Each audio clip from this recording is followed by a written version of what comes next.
that in a while, but I know all of my key. I know where everything goes. Like, I'm going to be honest. That's okay. That's okay.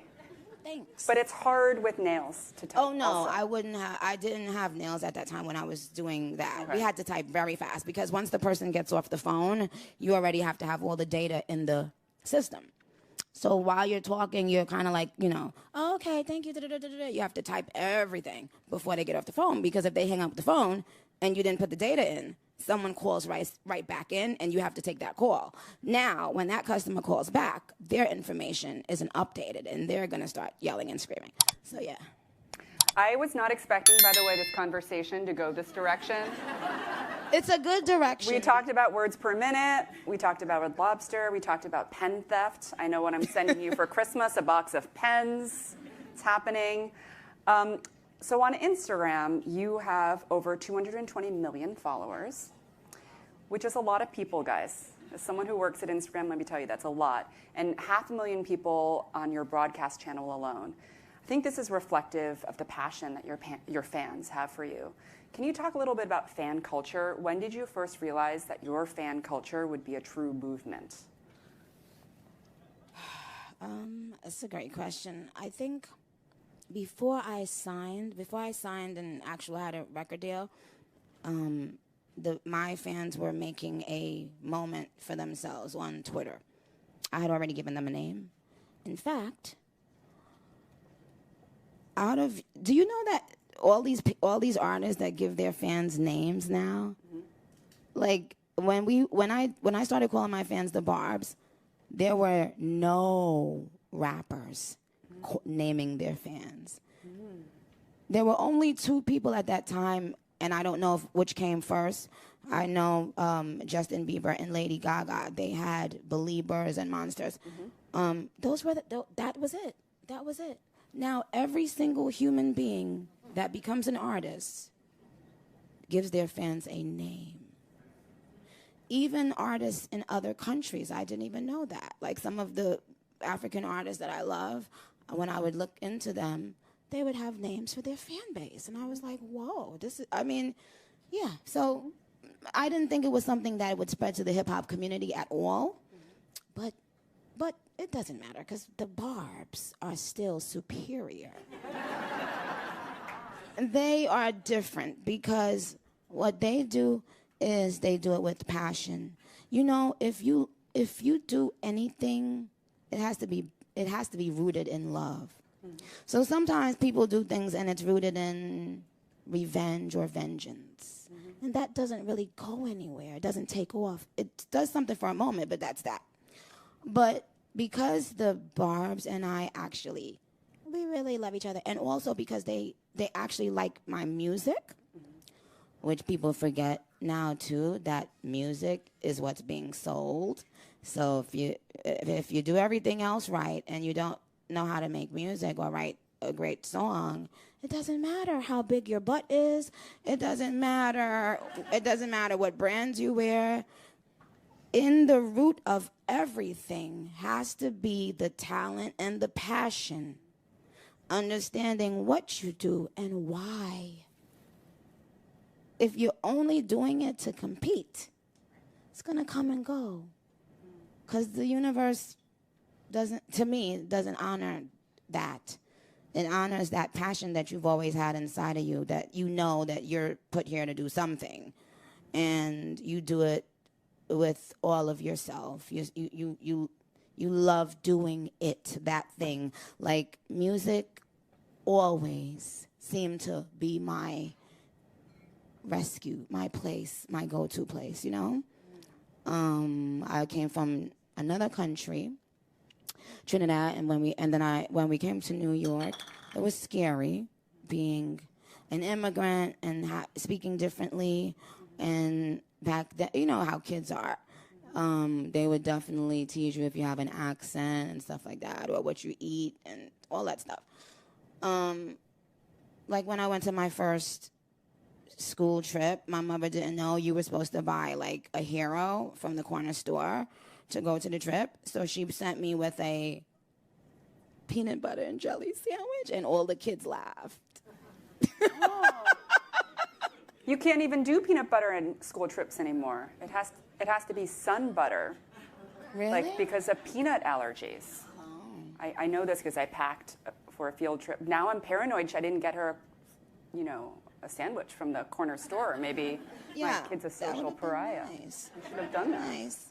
But yeah, so we didn't know anything about American culture, and we had to learn as we went along. But so I didn't even think anybody was gonna buy my first album. So it ended up it broke huge records, and I was thinking, oh no one knows me. It's not gonna sell. No one's gonna hear it. But yeah. Well, in about a decade later, you did end up on the cover of Vogue in a full circle moment. And first of all, I think on your speed dial, you should change Anna's name to Baby Girl. I'm just putting that out there. Okay. And secondly, I'd like to hear a little bit for this audience that's fashion obsessed. We've been seeing this amazing slideshow of images of your fashion evolution. That was a decade ago. How do you feel like your confidence in fashion and self-expression has evolved? Well, you know what? Someone told me years ago, a few different women in my life, at different times in my life, told me, when you get to a certain age, you're going to be so happy. The things that you used to worry about and think about and care about, you won't anymore. You'll have this confidence. And I said, no, I was sweating the small stuff, so to speak, And of course, they were all right. They were all right. What happens is you realize that who cares? Like, who cares about most of the things that we spend time worrying about or thinking about if someone said something about us or what comment someone left on the internet about us? You realize, wait a minute, I have all these blessings in my life, and I'm choosing to focus on people who don't like me, or anyway, so that confidence, when you turn a certain age, I feel like when you turn 30, 40, 50, I think milestone ages, right? Especially for women, your confidence just grows and grows and grows. And also, this is true, and every woman knows it. You also know what looks good on your body. You start knowing what looks like what hairstyle fits your face, what makeup fits your face. You just start understanding yourself better. And when you understand yourself better, you forgive yourself. You're able to love yourself, and you're able to love the imperfections that you never loved before. I couldn't look at old photos of myself before, and when I look at them now, I love them. I don't know what was going on in my brain at that time that made me feel that way, but thank goodness it left. And I hope all girls everywhere, girls or boys everywhere, I hope that that one day you're going to look back at those pictures that you hate and you're going to realize, oh my God, look how beautiful, look how pretty, look how cute I was. So do it now. Love yourself now. That's what I would say about that, because that's how I really feel right now. I love that. You have a lyric about shooting with Karl Lagerfeld. Yes. Before his passing. I know that you were one of the last shoots that he did. Can you talk a little bit about that for the fashion fans in the audience? Sure. I don't know why meeting him, I was very nervous, of course. Well, you know why, of course. It was him.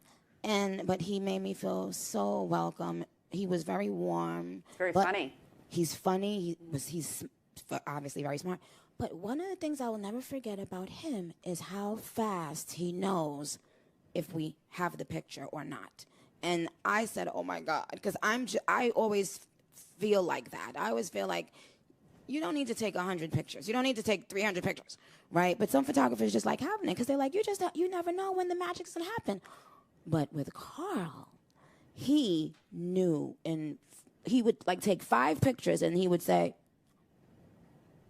and then, or he would take 10 pictures and say, we got it. And he would do a thumbs up. Yeah, he would say, we got it.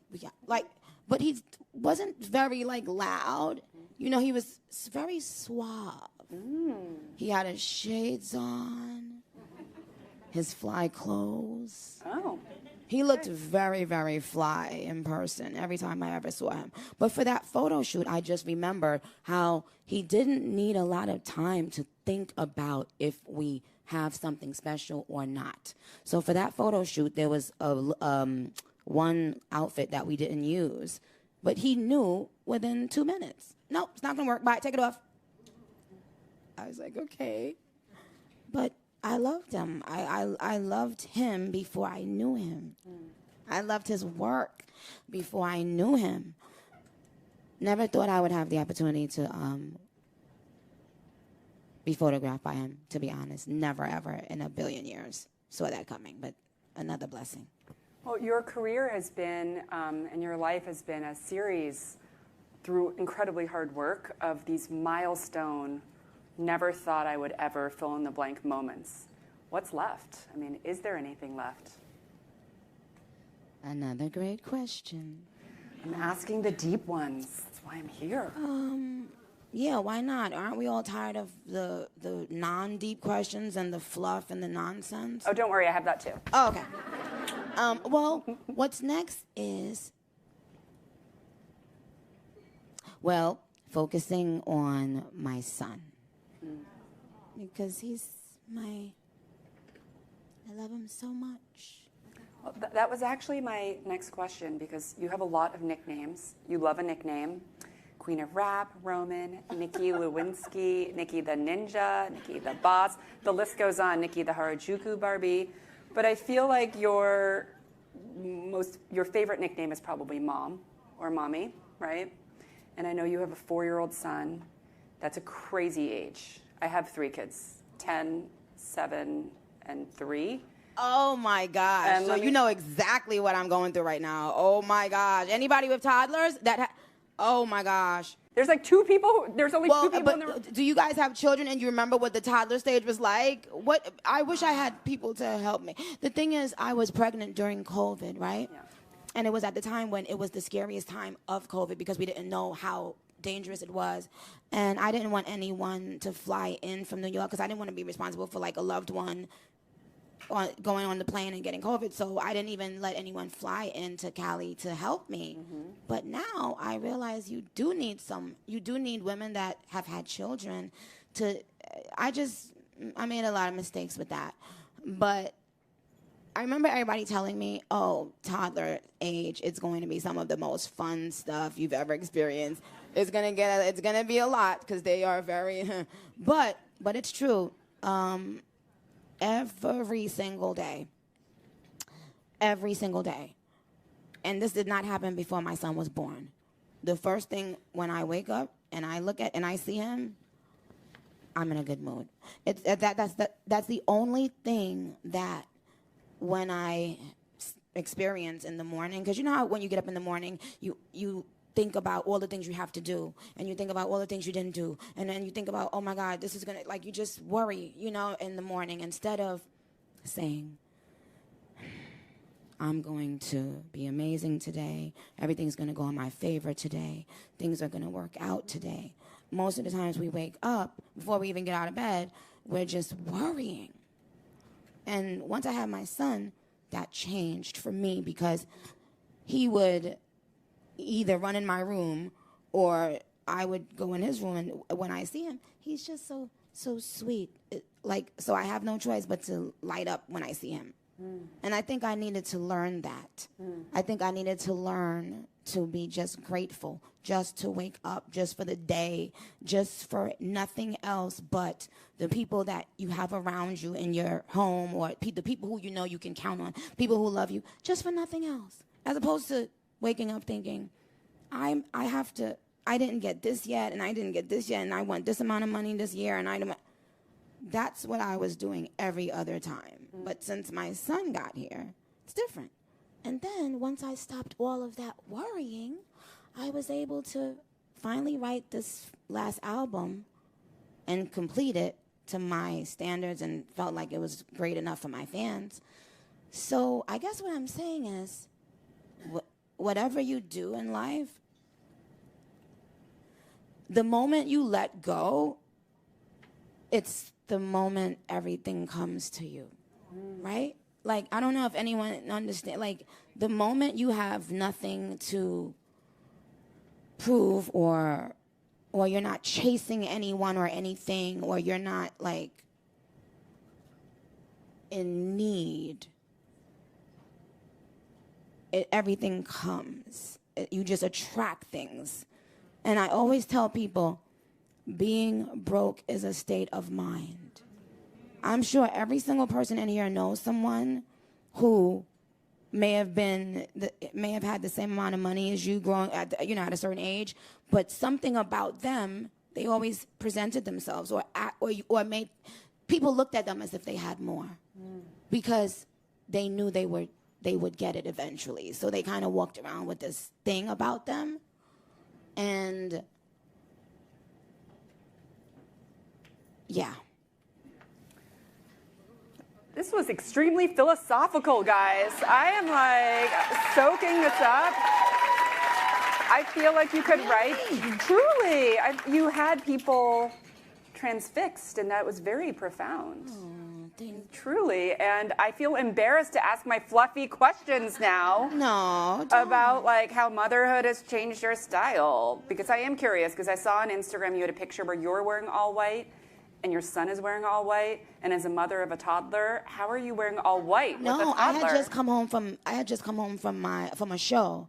And he does this thing where he wants to make sure, while we were on tour, he didn't want to like ever have his sneakers off, or he would be completely dressed thinking like, okay, just in case they're getting in the bus or the plane or whatever, I want to be there. Because he thinks like he's a rock star, like he's living that life and going out going on the bus all the time. But he was dressed when I came back from my show. It was like 2:00 in the morning. Aww. And he wants to always be dressed. I've never seen any kid do that. He wakes up in the morning before he eats breakfast. He puts on clothes. Whoa. And a hat. A hat? Tell me about the hat. Baseball cap, fedora? Yeah. A newsboy? Like a fitted cap. He wears he puts those on every morning. He wakes up and he goes straight to his clothes. He wants to be dressed. We don't know where he's going. When he was 1, we saw him going like this, like looking at us from the corner of his eye and acting as if he was about to go through the laundry room and like escape from our house. He was 1 and some change. I never knew a child could be like slick. I'm not surprised though, you're a child. Come on, I love that. So I believe we have time for 2. Oh, but I'm sorry, Mama. My fashion did change. My fashion choices, not necessarily with my son, but the lyrics I write started to weigh heavier on my mind once I had a child. And even while I was pregnant, I couldn't write certain things. I just felt like ill. But I don't think it's necessarily that I have a child that changed my style. I think it's just growing up, evolving, and like I said, loving yourself more so you can be a little bit understated. I think when I was doing all of the bigger stuff, it was to cover up something else, But I'm still sporty sometimes and sexy sometimes. I love wearing comfortable stuff, to be honest. The heels today don't seem comfortable. They're low though. They're like 4 inches. They're a lot with the heavy coat. I was about to say. It was this a lot. This is thick. Is it Schiaparelli? Is it like it's very thick and heavy? I like. I know this wall is. Are we about to do a fit check? This wall is a liar, but it's Schiaparelli. Yes, it is. We saw the Schiaparelli. Who was absolutely one of my faves. I love. Yes. Okay, so because I know that there are audience members with questions, we're gonna go. I cannot see a thing because we have bright lights. We're gonna start here let's start with the young lady. Move back, and you guys have the world's you got to talk real fast. Hi, Nikki. I love you. Mama. Okay, so one of the things I admire about you is that you're always speaking up when there's injustices. So how did you get the confidence to advocate for yourself, especially as a Black woman in a male-dominated industry? Clock it. Well, speaking up for anything is hard. No matter how brave a person seems, they're just like you. They're just like everyone else. It's scary. But I don't know. I always had to be around men to be a rapper. I would always be the only girl there most of the time. But I have a very masculine vibe when I need to. So I think that's why I was able to do well in this space. But in terms of speaking up for injustice, I was always like that since I was in school. Since I was in elementary school. I was one of those kids, like if I saw someone being bullied in school, I would say, no.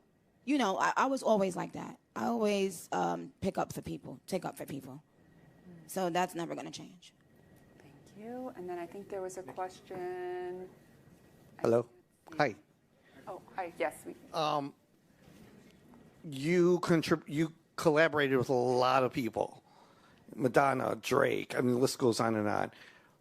Who challenged you the most, both on the music or fashion side? That's a good question. Thank you. Yeah, that was a great question. Definitely on the fashion side, I would say Madonna for the Super Bowl. And I ended up loving what she came up with. But I remember walking into like the Super Bowl thing. They were rehearsing, and I had to perform with her. And I didn't believe how many people were there just for clothes. And I thought it was for Madonna, but they were for her dancers. And like she had like 10 different outfits just for her dancers alone to choose from. And I was like, oh my God, this woman has a lot of money because this is crazy. and you know, she was very like, and which I am like that too. Anything like all the dancers around me, whatever, I want to look at them and see exactly how it looks, or the people in my video. So she was very fixated on things like that, and I ended up loving what I wore, what she chose for me to wear at the Super Bowl. In terms of challenging me musically, I had writer's block after having my son. And the song Seeing Green is the first song, which features Drake and Wayne, is the first song that I wrote and completed after having the baby. And I was so scared because not one thing could come to me for months and months and months. And then Drake sent me this song, and I'm like, uh-oh, now what am I going to do? Am I going to be a baby, or am I going to rise to the challenge? And I kept sending him different verses, and he and I would both be like, it's missing this, or it's missing that, or whatever. And then I ended up finally getting a verse that he loved and I loved. But it was very, very challenging. I didn't know that after you have a baby, things that came so naturally to you could change, you know. I had no clue, but my brain felt so different. I don't know. I think they just started studying a woman's brain during and after pregnancy. Can you believe in like all this time? Last year was the first time they studied a woman's brain during pregnancy, and it's proven that the brain like permanently changes after. So, but you were still. Are you serious? Yeah, but you're still able to be incredibly creative and productive, just in a different way. Wow. So, I think unfortunately that is all we have time for. Thank you so much for sharing your wisdom. Thank you for your philosophy. Thank you. It's great to reunite with you. You can give me another makeover anytime. I love how you look now. Feel you do not free. need a makeover. And enjoy your afternoon, everyone. And let's give Nicki another huge round of applause. Guys, thank you so much. Thank you for checking this.